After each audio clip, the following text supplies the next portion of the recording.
Der Kulturreport aus Hamburg, heute mit 3 Themen, mit einem Nachruf auf Miles Davis, den großen Jazz-Trompeter, der letzte Nacht gestorben ist, 65 Jahre alt. Aus Dresden über faszinierende Pläne, ein Museum für moderne Kunst neben die historischen Gebäude zu stellen. Architekt soll der amerikanische Malerstar Frank Stella sein. Aus Buenos Aires in Brasilien, Xuxa, der Star für Kindersendungen und Werbestrategen. Kitsch und Anreiz für Kinderkonsum, ein Modell für Europa? Rio de Janeiro. Jeden Dienstag und Mittwoch stehen sie geduldig Schlange, stundenlang. Die Enttäuschung ist groß, wenn sie es trotzdem nicht schaffen. Das Kopfschütteln des Pförtners verstellt den Weg ins Paradies.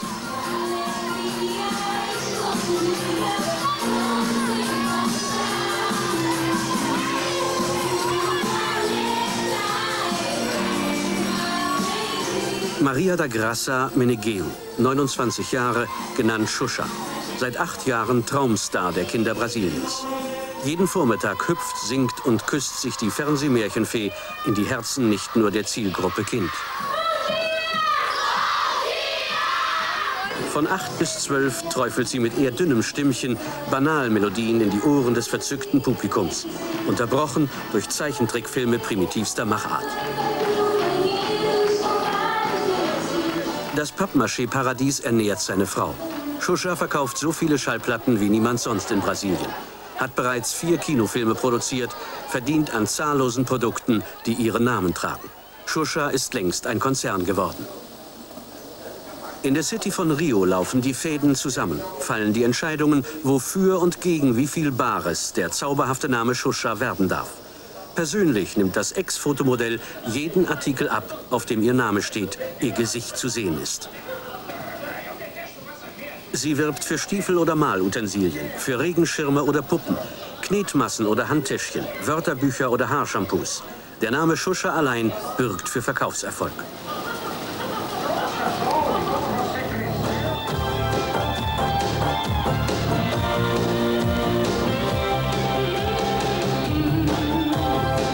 Kinder mögen Xuxas Kitsch und Küsse.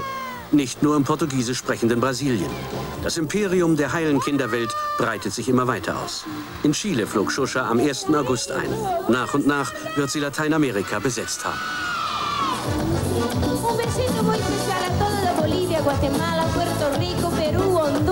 Die ausschließlich kommerziellen Fernsehsender schlecken sich die Finger nach der langbeinigen Kunstblondine, die eben Spanisch gelernt hat und die hohe Einschaltquoten garantiert. Werbefachleute wissen das. Spielend geht die Propaganda in die Köpfe. Die Verkaufsstrategen ziehen auf dem Umweg über das Kind den Eltern die Pesos aus der Tasche. Karate-Turtles, Schildkröten als Nahkampfhelden sind mittlerweile auch in bundesdeutsche Kinderzimmer eingezogen. In Brasilien werben sie für Spiel- und Esswaren und sie ködern mit wertlosen Gewinnspielen. Die Preise 95% Plastikramsch. Pedro passt ganz genau auf. Hier kann man Rucksäcke und Autos gewinnen, sagt er. Die sind toll, richtig mit Motor. Geschmack spielt kaum eine Rolle mehr, wenn die Werbung stimmt. Die manipulierten Kinderwünsche werden gnadenlos der Mode unterworfen. Die Dauer dessen, was gerade in ist, wird immer kürzer. Die Lust am Spiel hält sich in engen Grenzen. Heiße Wünsche auf Zeit. Das muss so sein, sonst käme der Kinderkonsum zum Erliegen. Die Turtles kämpfen nicht nur gegen das allgemeine Böse, sondern auch untereinander. Pedro hat Fälschungen aus Taiwan erworben. Der Kampf um die Kinderherzen wird mit harten Bandagen geführt. Hart wie die Turtles selbst, die in Santiago de Chile ein ganzes Stadion mit ihrer Monstershow füllen. 1990 begann sie in den USA und zieht seither um den Erdball. Nicht nur zur Erbauung manchen kindlichen Gemüts haben sich die Turtles in der Rangliste von US-Lebensstil-Exportartikeln wie Jeans und Cola auf Platz 10 gekämpft. Gnadenlos im Kampf um die Kinderseele und das Geld der Eltern.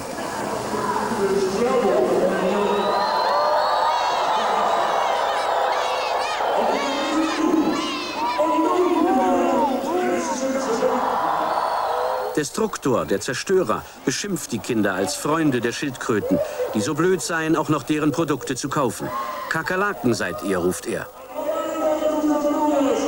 Doch Kinder lassen sich durch solche Frotzeleien nicht irritieren und deren Eltern auch nicht.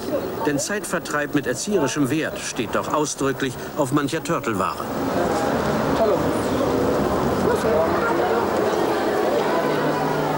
Zeitvertreib mit ähnlich pädagogischem Wert für 20.000 Chilenen am Wochenende. Einkaufszentrum Plaza Vespucio in Santiagos Arbeiterviertel Florida. Samstags und sonntags geöffnet.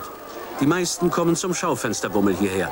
Sie können sich nicht einen Bruchteil des Angebots leisten. Doch ohne die Schildkröten-Werbekampagne kämen nicht einmal halb so viele. Gegen einen Kauf von umgerechnet 5 Mark erwirbt der geschätzte Kunde das Recht zur Teilnahme an diversen Spielen, die in einer Ramsch-Verlosung gipfeln.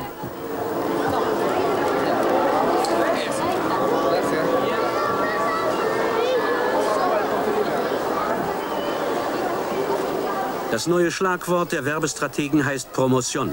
Breit angelegte Verkaufsförderungskampagnen. Meist und vor allem auf die Kinder gezielt. Eine wahre Schlacht ist ausgebrochen.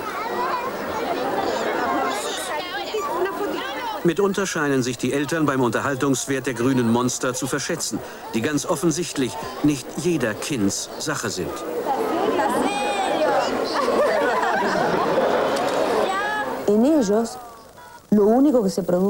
Bei den Kindern werden ausschließlich Kaufwünsche hervorgerufen, ohne dass sie unterscheiden könnten.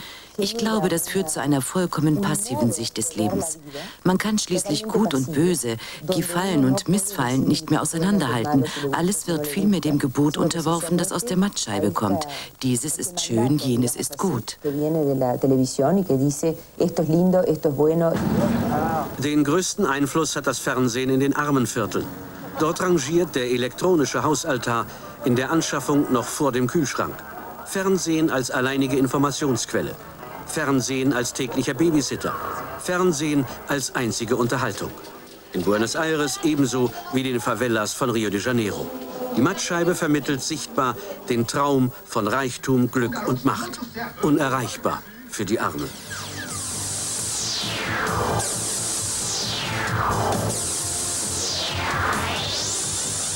Xuxas heile Strahle und Glitzerwelt verfängt gerade deshalb.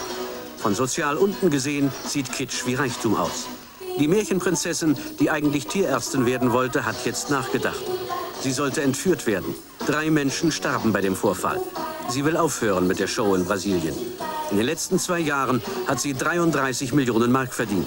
Allerdings unterhält sie ein Heim für 250 Kinder.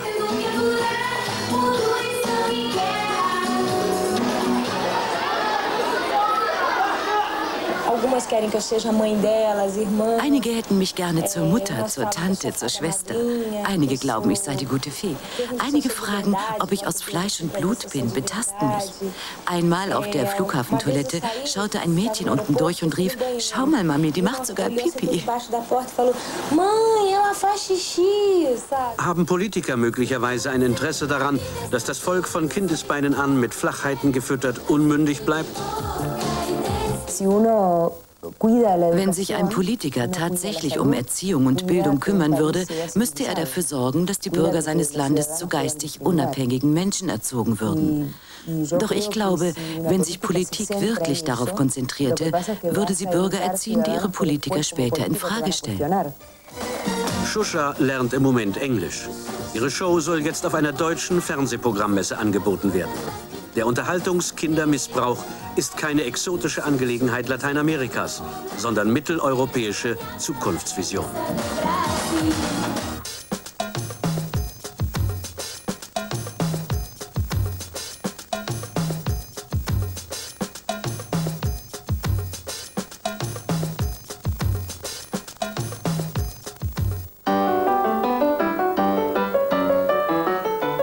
Architektur fürs nächste Jahrtausend. Hallen für moderne Kunst im barocken Dresden.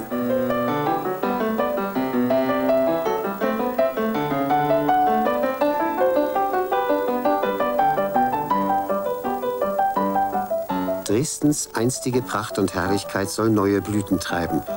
Keine Stadt wird seit der Wende mit so viel Sympathie und finanzieller Hilfe verwöhnt.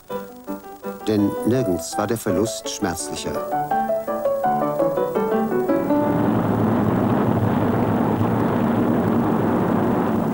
Umso größer ist jetzt die Verantwortung wie die Chance, eigene architektonisch wegweisende Zeichen zu setzen und nicht nur zur künstlich wiederbelebten Museumsstadt zu erstarren.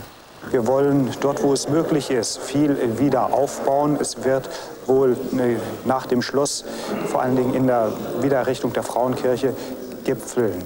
Also auf der einen Seite der Versuch, Dresden so wiederzugewinnen, wie es historisch gewesen ist, dort, wo es möglich ist und dort, wo es sinnvoll ist.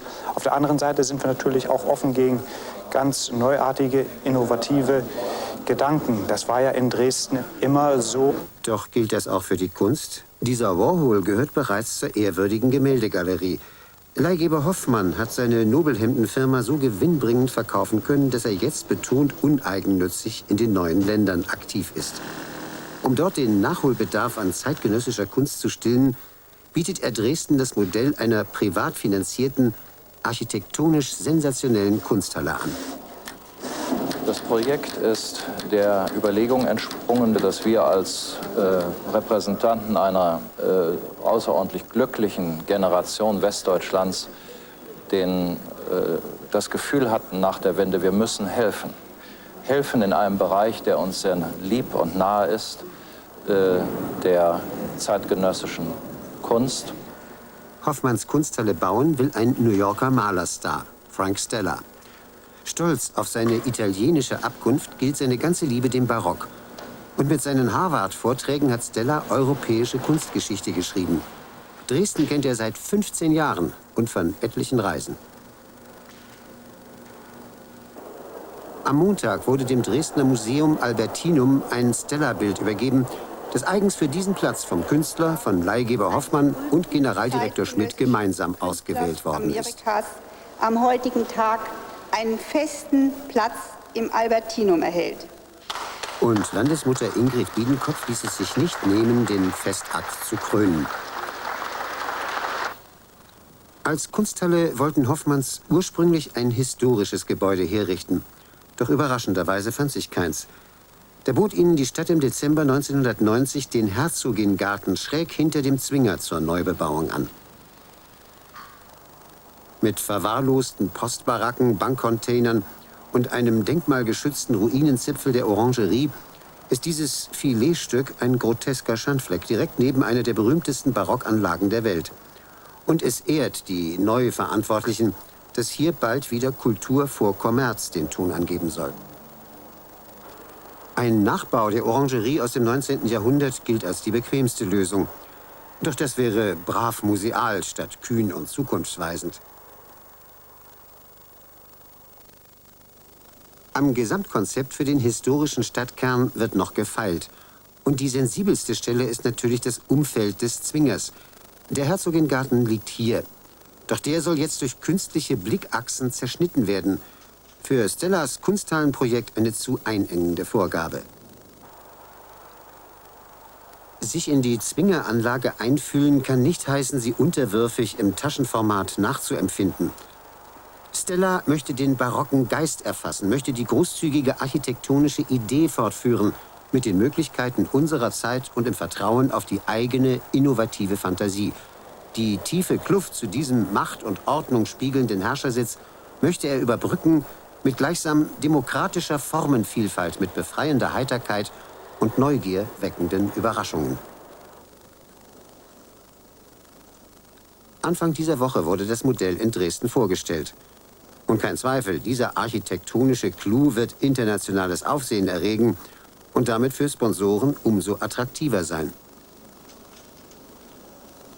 So this is truly the Orangerie. And this, of course, looks like an orange. But this will be glass, mostly and open. And this will be Der langgestreckte Bau entspricht den Maßen der zerbombten Orangerie. Und was hier aussieht wie eine Orangenpresse, wird ein Gewächshaus, ganz aus Glas. Die Kuppel ist gezwirbelt wie das Dach des alten Kunstvereins. Hier drin kann man die Bäumchen und Büsche für die Nischen der Zwingermauern züchten und überwintern. Die Gebäude sind mehr Hintergrund als Blickfang und kaum höher als die Bäume. Es wird ein Stadtgarten, offen für jedermann.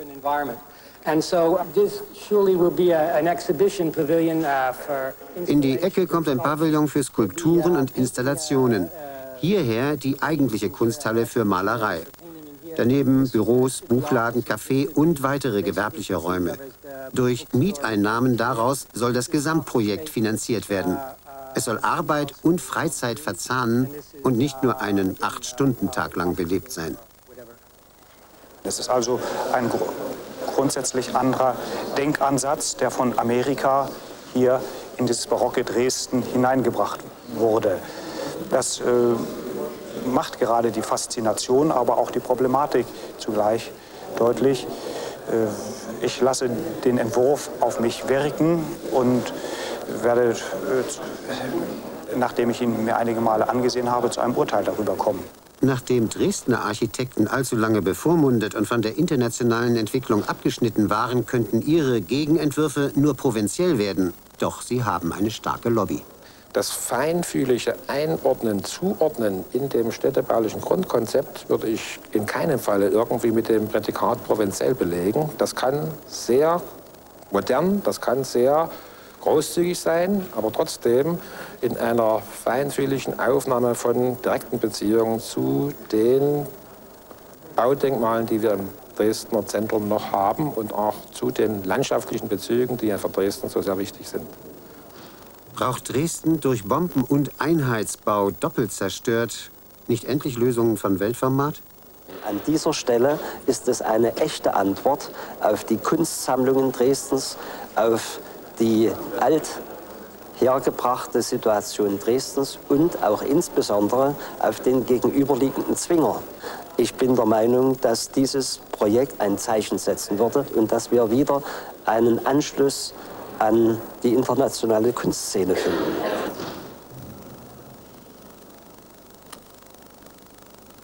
Den Herzogingarten und die Kunsthalle sollte dann ein unabhängiger Kurator mit internationalen Leihgaben bespielen. Zum Beispiel auch mit diesen hochkarätigen Stücken des Stiftungsgründers Hoffmann. Diese Privatsammlungen sollte man meines Erachtens poolen, anzapfen, um daraus museale Ausstellungen höchsten Niveaus, auch mit längeren Laufzeiten in dieser Kunsthalle für diesen besonderen Zweck, Laufzeiten von 6 bis 12 Monaten zu bestreiten. Für deutsche Sammler besteht ein gewisser Anreiz, solch einem vertraglichen Pool zu folgen in der neueren Steuergesetzgebung, die dann im Vermögens- und bei längerfristiger Bindung auch im Erbschaftssteuerbereich Vorteile schafft.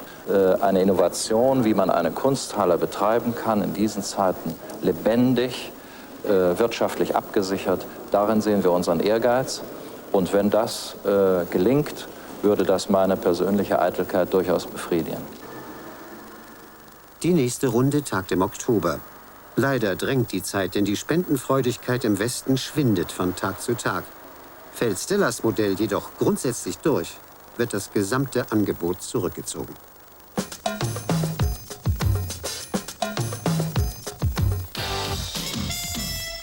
Ein Jazzgott ist tot. Gestern starb in Los Angeles der Trompeter Miles Davis.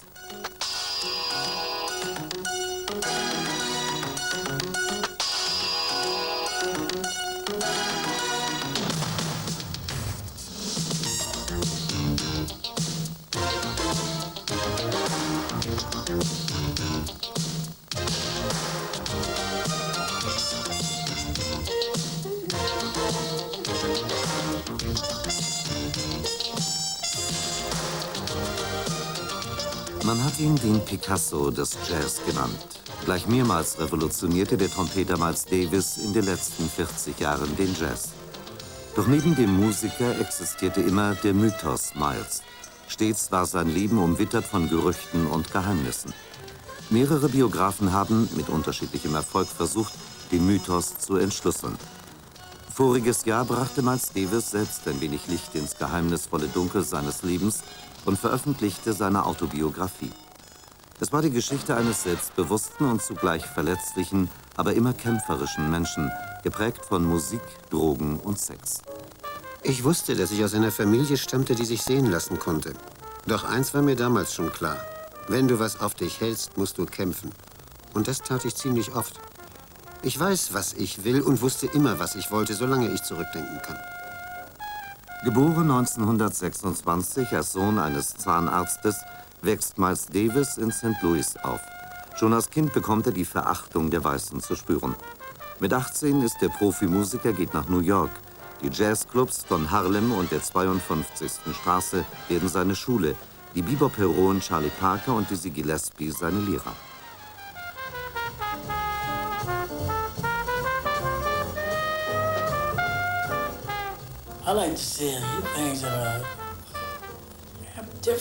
Ich mag Dinge, die anders, die nicht normal sind. Ich brauche keine Leute, die mir vorschreiben, was ich zu tun und zu lassen habe. Wenn man Musik schreibt, muss man seine eigene Vorstellungskraft gebrauchen können.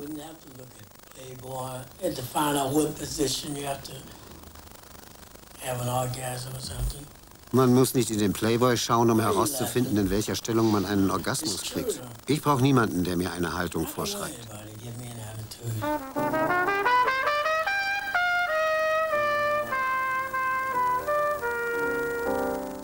Schon bald entwickelte Miles Davis seinen eigenen Stil.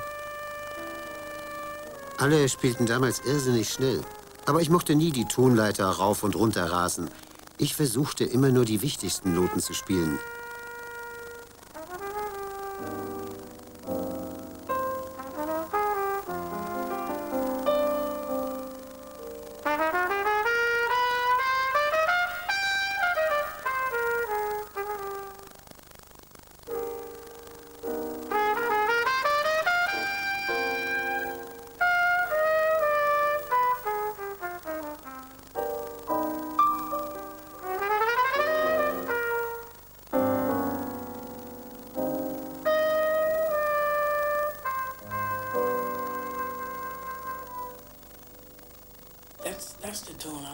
Jeder mag meinen Trompetenklang, weil er sehr persönlich ist.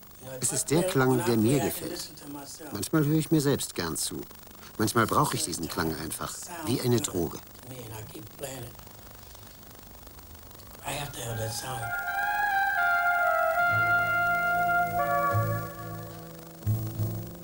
Andere Drogen machten ihm zeitlebens mehr zu schaffen. Heroin, Kokain, Alkohol. Oft besorgte er sich das Geld dafür von Mädchen, die für ihn anschaffen gingen. Ein Schlüsselerlebnis wird für Miles Davis eine Einladung zum Jazzfestival nach Paris 1949. Zum ersten Mal verlässt er Amerika. Er lernt Sartre, Picasso, Boris Vian und Juliette Gréco kennen, in die er sich sofort verliebt. Ich war noch nie so glücklich in meinem Leben. Dies war ein völlig neues Gefühl. Die Freiheit, in Frankreich zu sein und als Mensch behandelt zu werden. Als Mensch ist Miles Davis in Amerika nicht immer behandelt worden. Er wusste, was es heißt, schwarz zu sein. Mehrfach wurde er grundlos von weißen Polizisten verhaftet. Seine Biografie ist auch eine Geschichte des alltäglichen Rassismus in Amerika.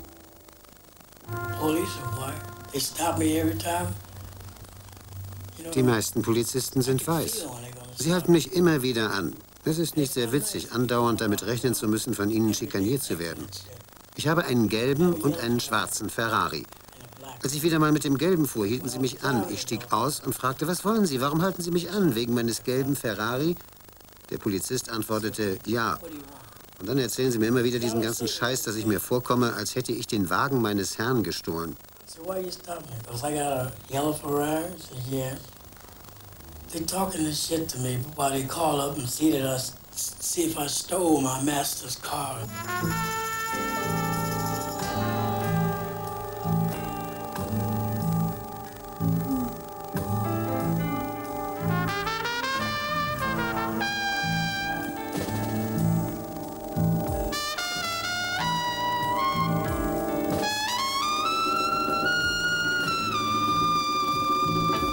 Miles Davis war einer der größten Musiker dieses Jahrhunderts. Ein Klassiker nicht nur des Jazz.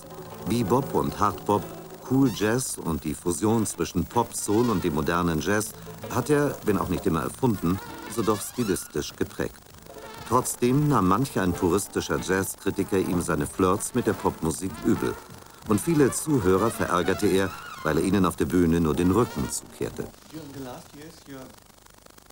Während der letzten Jahre hat sich ihre Haltung zu ihrem Publikum grundsätzlich geändert. Früher haben sie dem Publikum den Rücken zugekehrt, heute scherzen sie mit den Zuschauern. But today you're joking. Why you say I turned my back to the audience? Didn't you? If you say so, if that's what made me famous, okay, I turned my back. Wenn es das ist, was mich berühmt machte, okay. Dann habe ich eben dem Publikum den Rücken gezeigt. Aber daraus kann doch niemand schließen, dass ich das Publikum nicht mag. Wenn ich das Publikum nicht mögen würde, würde ich überhaupt nicht spielen. Wie ich mich auf der Bühne verhalte, hat nichts mit der Musik zu tun. Sometimes I play down here. Manchmal spiele ich hier unten. Nicht, weil ich etwa mit einem Zuschauer sprechen möchte, sondern weil ich dort einen ganz bestimmten Ton aus der Trompete bekomme. Zum Beispiel einen sehr kleinen Ton. Small note.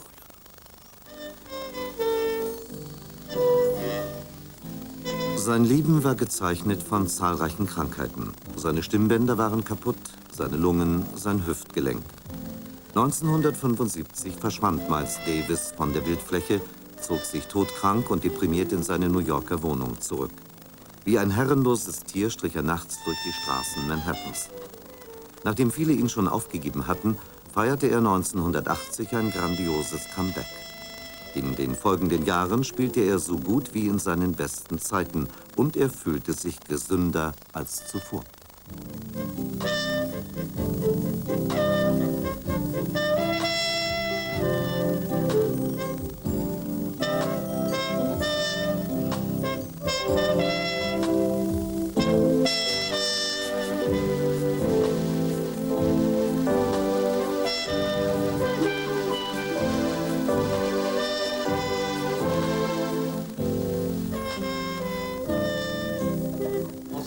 Wie steht's um Ihre Gesundheit heute? Ich denke, Ihnen geht's besser.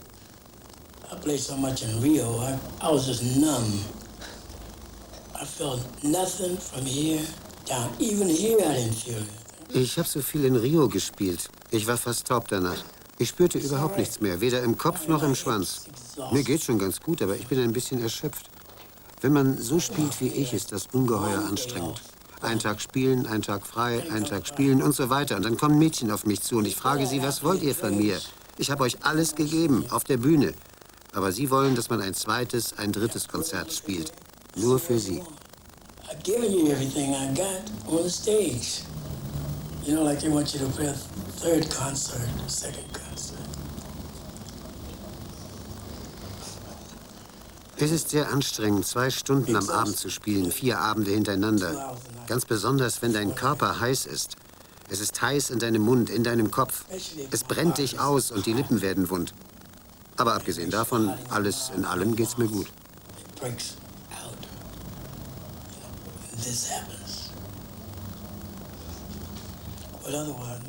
Am Ende seiner Autobiografie schrieb er: Der Zwang zu komponieren und Musik zu spielen ist heute noch viel stärker als am Anfang meiner Karriere.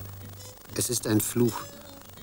Ich spüre eine gewaltige Kreativität in mir und ich habe das Gefühl, als ob ich immer stärker werde. Das Beste liegt, glaube ich, noch vor mir. Gestern starb Miles Davis, 65-jährig in Los Angeles, an den Folgen einer Lungenentzündung und eines Herzanfalls.